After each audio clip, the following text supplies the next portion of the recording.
Well, Bo Jackson is best known for being a legend in two sports. His marketing campaign with Nike, known as Bo Knows, became an indelible part of pop culture and helped launch the CrossFit craze. Well, after a hip injury sidelined his sports career, Bo used his popularity to help him compete in the business world, including the creation of the 88,000 square foot multi-sports training facility dome named the Bo Jackson Elite Sports Complex. If anyone should know what the future of multi-sport athletic training is, it's probably Bo Jackson. And in order to find out more, Michael Ozanian sat down with this living legend for part 2 of our Sports Money Profile. What was the first thought that came to your mind when the idea of building this facility was presented to you? This is going to be a hit because there isn't anything in the country like it. And being in the Midwest, to where during this time of year, all of the summer sports are dormant, they are hampered because the facilities that the athletes are training in are too small. They're in garages, they're in warehouses to where they're having to practice around columns in the middle of the room. And every time I walk in this place, I'm like, wow. If I had this when I was growing up, I'd be a bad man. I would have been a bad man. Youth sports have become so much more specialized over the last several years. How does this facility help the people that come here deal with that? Another word that I would use besides specialized, more competitive. Everybody wants an edge. Everybody wants the newest, the next best thing. The competitive level in youth sports now is astronomical.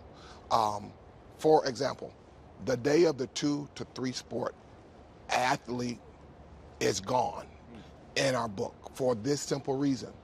If your kid's in high school and he's a basketball player, he plays on the football team, he plays baseball. Well, if he's trying to work to be good in all 3 of those sports, he's going to end up riding the bench in all 3 because the competitive level is so great out there that there's always going to be somebody out there that's going to be working a little harder than you, making the competitive, having that competitive edge. We never try to deter a kid from doing what they want to. We can give them our advice, and if they take it, fine. If they don't. What do you spend the most time thinking about when it comes to this place? I hope the dome is still inflated.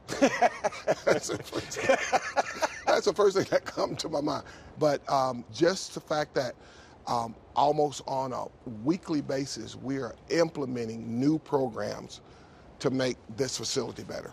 Is that a challenge to this day that you still put on yourself? Every day. I always wake up with the attitudes that I'm going to do something better today than I did yesterday.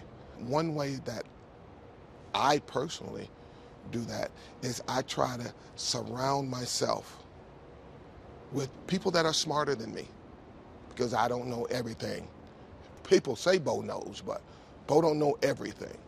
Was there a particular moment here where you said, you know what, that tells me that this thing is going to work and it's going to be successful? Yes, when we get other municipalities calling us, wanting to meet with us because someone has gone home and told the city council in their area, hey, you need to see this facility. We need this here. I would brag about that. We are doing something right. And the world should know about it. We are doing something.